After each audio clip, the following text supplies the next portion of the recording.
vascular, especialista também em angiologia. E eu queria começar a conversa com a doutora Gabriela sobre um incômodo que atinge muitas pessoas. A doutora Gabriela estava me dizendo, antes da gente começar a conversa aqui, que cerca de 70% das pessoas, em algum momento da idade ativa, etc., já começam a ter esse problema, que é a dor nas pernas. O que é a causa das dores nas pernas, doutora Gabriela? Muito obrigado pela sua presença em nosso programa. Obrigada. Não estamos errados em falar que quase todo mundo já sentiu ou sente com alguma frequência as dores nas pernas, né? Fala um pouquinho sobre isso. Com certeza, né? Muitas pacientes procuram no consultório referindo as dores nas pernas. Quais que são as principais causas de dores nas pernas, né? Principalmente a postura no trabalho, né? Pessoas que trabalham mais de 6 horas em pé ou sentado, costumam chegar em casa no final da tarde e sentir a perna pesada, cansada. Eles falam que eles deitam e a perna fica inquieta. Isso acaba, inclusive, atrapalhando o sono delas, né?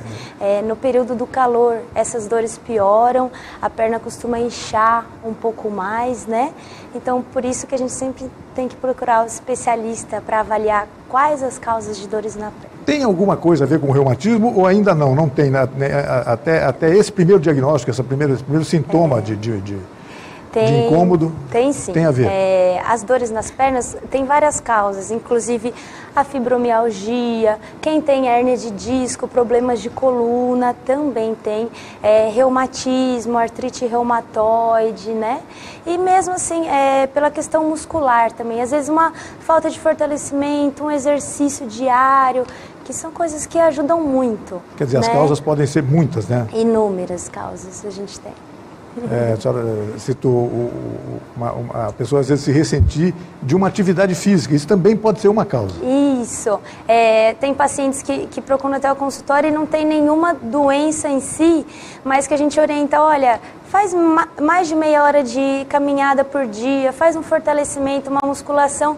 Nisso o paciente chega falando que melhorou muito as dores na perna, é só pelo fato de circular mesmo ali o sangue, de fortalecer a parte muscular. A senhora falou em atividade física, uma caminhada de pelo menos meia hora, menos que isso também não adianta muito, é isso, doutor? No mínimo meia hora, sempre um lugar plano, tem que ser contínuo, não pode ficar atravessando rua, com tênis confortável também é indicado. E em qualquer idade a pessoa pode se dedicar a qualquer idade, quanto mais tempo, é comprovado que essa parte de andar de bicicleta, atividade física, prolonga, né, os anos de vida das pessoas. Doutor, e as varizes? Outro problema que acomete muitas pessoas, especialmente as mulheres, mas também os homens, há muitos casos de homens também com esse problema das varizes. Também ocasiona dor nas pernas e outros tipos de incômodos. Como é que é isso e como combater esse... Claro. As varizes em si, elas são veias calibrosas, dilatadas, que saltam na pele, né? Muitas mulheres procuram por questão estética, mas a varizes não é só estético. Tem a questão da doença em si mesmo, né? Então, quais são os sintomas de varizes? As varizes causam uma sensação de peso, de cansaço e, às vezes, um inchaço no final da tarde. Né? Então, como que a gente atua nela? Primeira coisa, procurar um cirurgião vascular. Né?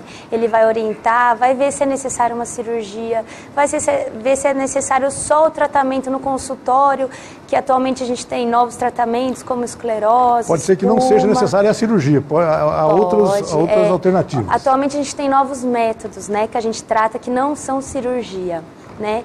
Então, assim, as varizes elas têm que ser tratadas porque ao longo do tempo elas vão causando complicações na perna do paciente. Além das dores, a perna incha, pode causar o escurecimento da perna ali na região da canela, ali na frente. Exato. E o principal causa, que é o que a gente evita, né, é a úlcera varicosa, que é a mais temida das complicações.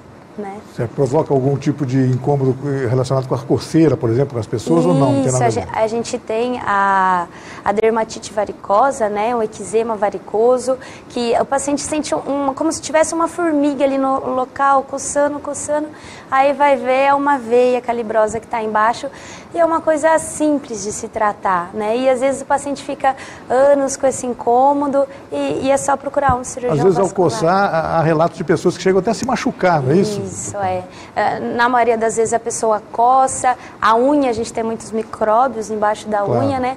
A bactéria acaba penetrando, causando erisipela, causando feridas, né?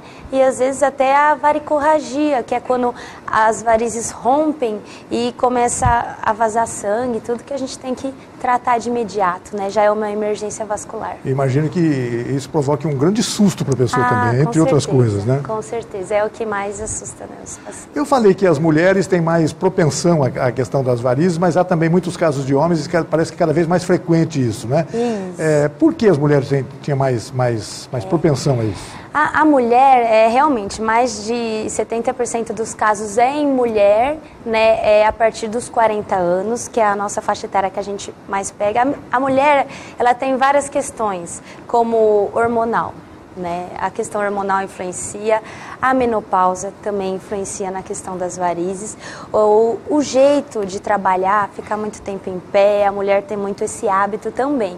E elas são mais sintomáticas, elas sentem mais o peso e o cansaço.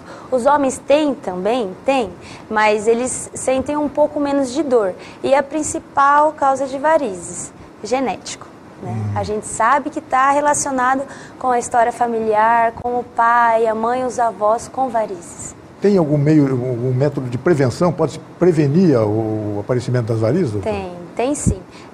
A gente sabe que uma parte, por ser genético, a gente não consegue não ter nada de varizes, mas a atividade física ajuda, procurar um cirurgião vascular anualmente para a gente fazer o Doppler, avaliar as safenas, as veias profundas, né?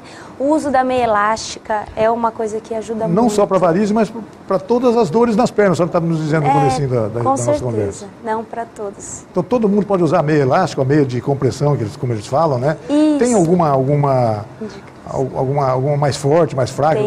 Qual que a pessoa deve escolher? O médico deve estar presente nessa escolha, né? Isso, exatamente. Para ser indicada a meia elástica, é bom que seja um especialista, né? Cirurgião vascular, porque a gente tem vários tamanhos, várias compressões também da meia, né? E se o paciente tem varizes, é uma meia diferente do paciente que não tem varizes. Se o paciente incha muito, é diferente do paciente que não incha. Então, a melhor coisa é mesmo procurar o médico, para assim a gente conseguir usar a meia. Tem pacientes que põem a meia e falam, nossa, a melhor coisa que aconteceu, eu não consigo ficar sem. Né? E pode usá-la diariamente depois, assim, frequentemente. Não precisa... Exatamente. O que a gente orienta, né, é na hora que acordar, tomar o café, tomar o banho e colocar a meia elástica. Né? Ficar com ela durante o dia, no momento que fica mais em pé ou mais sentado, né? No final da tarde, tira a meia e viver normal. Fim de semana, festa, não precisa usar. Né? Não é nenhum incômodo para a pessoa. A pessoa acaba gostando do efeito que a meia provoca no caso das dores, etc. Dos incômodos que ela possa ter, né? Exatamente. No final ele até melhora o peso, o cansaço, né? E com isso a pessoa fica mais à vontade durante o dia. Só de tirar aquele mal-estar noturno já melhora muito. Só nos disse agora, doutora, que no caso das varizes, elas começam a se tornar mais frequentes a partir dos 40 anos de idade, depois dos 40 anos de idade. Mas as dores das pernas não, né? Muitas pessoas têm precocemente as dores das pernas. Dizem que até crianças, né? Fala um pouquinho sobre isso. Porque essa diversidade de faixas etárias no caso das dores. Exatamente. Por as dores nas pernas terem várias causas, né? E ter vários motivos que influenciam as dores nas pernas, realmente. Ela pode ter em várias faixas etárias, desde criança até idosos, né? Mas é muito influenciado pela rotina, né? Tanto em idoso com os reumatismos e as doenças próprias da idade, né? Claro. Essa parte dessa população ativa, né? É mesmo pela postura do trabalho, e crianças sempre tem que ser investigadas se é dor de crescimento, né? Se é algum excesso de esforço. Não né? é tão normal ocorrer na criança, mas pode ocorrer, né? Pode ocorrer, mas sempre tem que ser investigado. Né? A presença do médico, a consulta ao cirurgião vascular, ao médico vascular, é fundamental nessa altura. É fundamental. Né? Pais e mães devem levar mesmo. Pintou uma dúvida, leva que é mais fácil, não é isso? É a melhor coisa, né? Para também tirar aquilo da cabeça e às vezes ver, é uma coisa fácil de se resolver normalmente, né? Não são coisas complicadas, então é tranquilo. Nós falamos, a senhora citou a expressão fibromialgia, né? Que é uma Até brinquei com a senhora um pouco antes da gente começar aqui. Eu falei, nossa, parece que é uma doença nova. Começou a virar moda há pouco tempo, porque a doença parece que também tem moda. Mas não é nada disso, não. A fibromialgia existe já há bastante tempo. Já está suficientemente investigada pela área médica, não é? E as pessoas, essa fibromialgia acaba sendo diagnosticada, ou começa a se pesquisar, quando a pessoa chega com dor nas pernas, né? Ela não sabe que é aquilo, vai pensar que está com algum tipo de reumatismo, alguma outra suspeita, né? Certo. E isso acontece com frequência, doutor? E como explicar para as pessoas que se trata de uma fibromialgia e a partir daí qual deve ser o caminho? Então é assim, normalmente quando o paciente tem dores que são, mesmo quando trabalha ou quando não trabalha, eles falam que é uma dor que anda, muitas vezes. É uma dor que está nas pernas, de repente o paciente está com dor no braço. Às vezes após uma noite de sono acontece, né? Com frequência, após né? de um descanso, né? Não fez tanto esforço. Eles falam que a parte da musculatura dói, que pega e ele sente dor, né? Isso é uma dor crônica, que é a fibromialgia.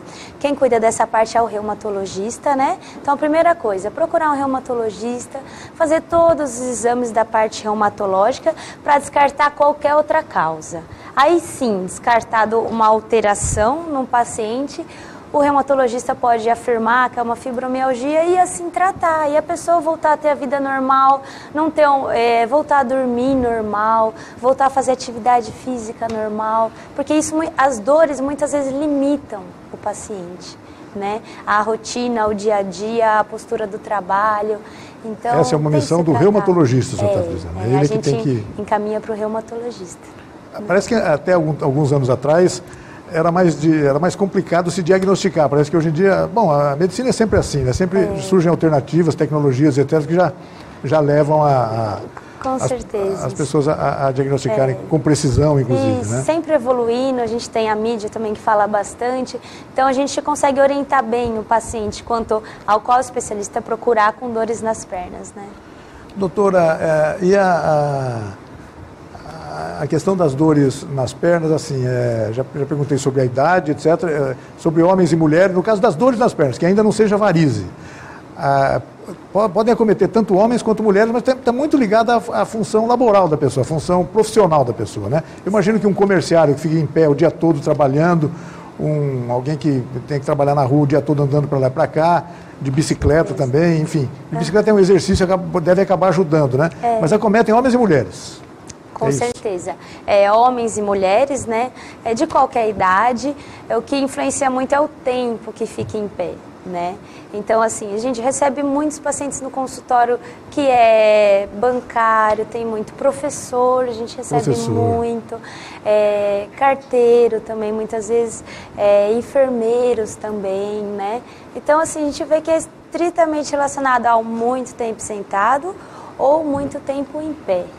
Doutor, e a questão de sobrepeso chega a interferir também nessa questão? As pessoas obesas ou com sobrepeso, isso acaba contribuindo a favor das dores nas pernas, é isso? Exatamente. A pessoa que ganhou muito peso recentemente, de repente começa a sentir muita dor, né? E com isso, realmente a perna sente, né? Porque aumentar 10 quilos que a perna carrega diariamente vai forçar mais a perna, pois né? E é uma das coisas que a gente orienta, né? O exercício e a perda de peso, que ajuda tanto na parte de problemas de coluna, tanto na parte de varizes, quanto na parte de dor nas pernas mesmo. Sem dúvida. E a questão dos hábitos alimentares, doutor, tem alguma coisa a ver também ou não? Claro que com a obesidade tem, né? Mas as dores nas pernas podem ser causadas por algum mau hábito também? O que a gente orienta sempre é o paciente tomar bastante líquido, que é uma coisa importante para a parte circulatória, para a pele. Esse é o bem que... É fundamental. Tudo, né? 2 litros de água por dia ajuda no organismo inteiro, né? Outra coisa é a alimentação excessiva de sal também. O sal, a gente sabe que o sódio faz acumular mais líquido no corpo. Isso faz com que a pessoa se sinta mais inchada, principalmente na época do calor. E esse sal esse líquido acaba acumulando nas pernas e piorando as dores nas pernas. E contribuindo para diversas outras patologias, né? Vários problemas, né? Desde problemas cardiológicos, hipertensão, problemas renais, né? Um pouquinho de atividade física, pelo menos meia hora de caminhada por dia, bons hábitos alimentares. Eu imagino que, a senhora não falou isso ainda, mas eu imagino que não devo esquecer que existem hábitos muito negativos. O O fumar, por exemplo, o hábito de fumar, o alcoolismo em excesso também não deve ser bom, não é isso? Não, nem um pouco. A gente recebe muitos pacientes no consultório com o hábito de fumar e o hábito de fumar prejudica muito a parte circulatória, né? Da famosa insuficiência arterial crônica que a gente tem. Nossa. Então, se depositam placas de colesterol nas artérias, né? E com isso prejudica o sangue de chegar nos locais que ele tem que irrigar, né? Por exemplo, o sangue chegar até o pé. Isso tudo ocasionado pelos radicais livres liberados pelo fumo, né? Além dos problemas respiratórios e cardiológicos, né? Então, assim, a primeira coisa de tudo que eu acho que todo indivíduo deve pensar é o quanto o cigarro causa mal para o paciente. Né? Doutora, eu já ouvi de alguém alguma vez, não deve ser nada científico, mas eu gostei da frase, achei bastante importante, vou trocar uma ideia com a senhora sobre isso. Dizem que o ser humano tem uma segunda bombinha no corpo humano, aqui na batata da perna, mais ou menos, é como se fosse uma bombinha, mais uma bombinha. O coração está aqui em cima e ele ajuda a fazer circular a partir de baixo também. É isso mesmo, a importância. Daí a importância dos exercícios físicos, né? Exatamente. Na panturrilha a gente tem a bomba muscular da panturrilha, né? Que é um músculo gastrocnêmio se comprimindo e com isso ele ajuda o sangue a subir. Né? Então ele se comprime, ajuda no retorno venoso, o sangue subindo do pé até o coração. Né? Por isso que a gente fala, paciente que fica muito tempo trabalhando, pega 20 vezes, faz aquele movimento de flexão do pé e esticar, flexão do pé e esticar, 20 vezes. É tão simples fazer isso, 20 segundos vai demorar para fazer isso. Exatamente. Ativa a bomba muscular das panturrilhas, né? Ajuda no retorno venoso e também melhora o cansaço nas pernas. E o hábito da caminhada também vai contribuir muito para isso, porque o tempo todo a pessoa vai estar assim. É fundamental. Doutora, em alguns casos, no caso das varizes, chega a se recomendar ou chega a ser necessária uma eliminação das safenas, por exemplo. E quando há o risco da pessoa precisar da safena, porque a safena é um bom mecanismo de reserva por causa de precisar para o coração depois, né? Com certeza. Tem essa preocupação? Existe? Temos que preservar a safena a qualquer custo para, se ela for preciso em outra área, vai... A gente preserva a safena ao máximo, ela tem que realmente estar dilatada e estar insuficiente, que a gente fala, é doente. Aí já não adianta mais, né? Exatamente. A partir do momento que a safena está doente, ela não consegue ser usada para substituir alguma artéria do corpo, que é a principal função dela. Às vezes para uma ponte de safena, às vezes para um trauma em membro, a gente tira a safena da perna e substitui no braço. Só que se ela estiver doente, incompetente, ela não vai mais poder ser utilizada. Então o que ela causa? O sangue tenta subir do pé até o coração, ele encontra dificuldade nesse trajeto, pela safena estar toda tortuosa e com isso começa a sair varizes daquele local da safena. Essas veias que saem ficam dilatadas, tortuosas e são as famosas varizes, né? E com isso a gente tem que tirar essa safena que está doente e tirar essas veias colaterais, que a gente chama, né? Para melhorar a parte da circulação da perna do paciente. A maior parte da circulação da perna do paciente a gente sabe que é profunda, que sobe pelas veias intramusculares, né? Mas a gente tem que cuidar dessa parte superficial para não trazer as más consequências que a gente já conversou. Quer dizer, tirar a safena só em último caso mesmo, quando ela já não estiver servindo para aquela função, né? Só realmente quando ela estiver prejudicando a parte circulatória das pernas. Bacana. De um modo geral, a medicina tem evoluído tanto nesses aspectos, né, de ajudar as pessoas. Antes se viu há quantos anos atrás se podia imaginar que a veia safena poderia substituir uma veia cardíaca no caso de um infarto, por exemplo, de uma prevenção de infarto, etc. Hoje isso é fantástico. Né? Isso é habitual, né? Muito frequente hoje, né? Muito usado. Tá certo, doutor. Eu queria agradecer muito a sua presença. Eu sei que já estamos nos aproximando do final do nosso programa. Já falamos aqui sobre, principalmente a mensagem de que tem dores nas pernas, seja a partir de qualquer idade, a ajuda médica é fundamental, né? Consultar um especialista, consultar uma médica, especialista em cirurgia vascular ou angiologia, para que ele possa diagnosticar, indicar o caminho correto, o que se deve fazer naquele momento. Exatamente. Porque o perigoso é fazer o caminho errado, né? O oposto, né? Que não deve. Exatamente. Com a ajuda do médico, às vezes é uma coisa simples de resolver, fácil de se tratar, né? Mesmo se não for da área da cirurgia vascular e da angiologia, a gente sabe orientar e iniciar o tratamento das dores no paciente. Tá certo, doutora. Eu queria agradecer muito mais uma vez a sua presença. Pelo convite. Deixá-la convidada para voltar outras vezes, assim que a senhora quiser, para a gente conversar sobre este e sobre outros assuntos que envolvem saúde, envolvem bem-estar, envolvem conforto das pessoas. E isso é muito bacana, né? Será um prazer. E uma pessoa pode chegar à terceira idade com pleno conforto, né? Em boas condições de atividade, tanto laborais quanto físicas, etc. Isso é muito importante que as pessoas tenham essa consciência, né? Tem uma série de reportagens sendo exibidas no programa de televisão, no Fantástico, aos domingos agora, ensinando as pessoas a envelhecerem, né? Isso é sempre muito importante e fundamental, né, doutor?